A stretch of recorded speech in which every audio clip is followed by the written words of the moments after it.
Hi there, my name is Jason Rogalski. I'm a conceptual artist and a teacher. I teach science infused with art classes, mostly middle school, a little bit of high school and elementary, but mostly middle school. And everybody asks, so I'll say right now, these are, I call them tusks. I've never seen anybody else with them. I think I made them up.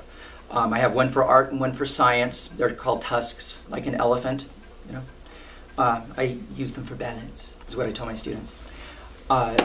I have been working at Cabrillo National Monument in my spare time. I'm an artist in residence there almost a year now, and I'm working on a giant clock that I invented that shows natural cycles over the course of a year.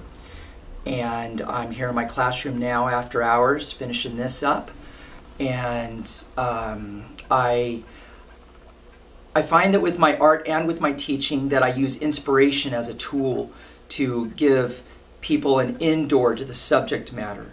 And that's what I want to do for the Large Hadron Collider, is I want to make about 10 installations, small installations, that would be on inspiring aspects of the facility.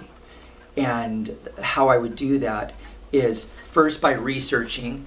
Researching will give me a deeper understanding, not nearly the understanding that y'all have, but a deeper understanding.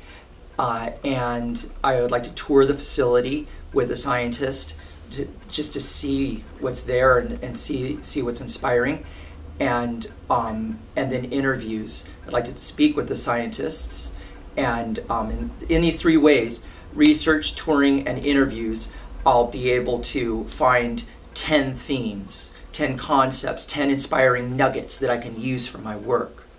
And once I know those 10, then I will work with the scientists. I will interview the scientists and ask them to explain each of the 10 themes as if I were a child, like in lower language, that as if they were talking to a third grader. And I will challenge them to use metaphors in their explanations. And once I have those recordings, I'll be able to figure out what the objects are going to be that I'll make. I'll make some of them may be ready-made objects that I just find, like a clock. In my application I use the example of a clock. But whatever the object is, it will work off of a motion detector. People walk up to it or they walk past it. It will have an action and a soundtrack that happens when the motion detector goes off. And so it'll start doing something. Maybe it'll be a video that blasts onto it, or the hands move around or something.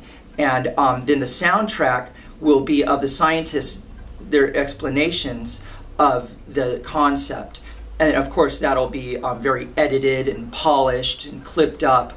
And but that way the soundtrack, it would be interesting and short pieces, fairly fast but educational and fun.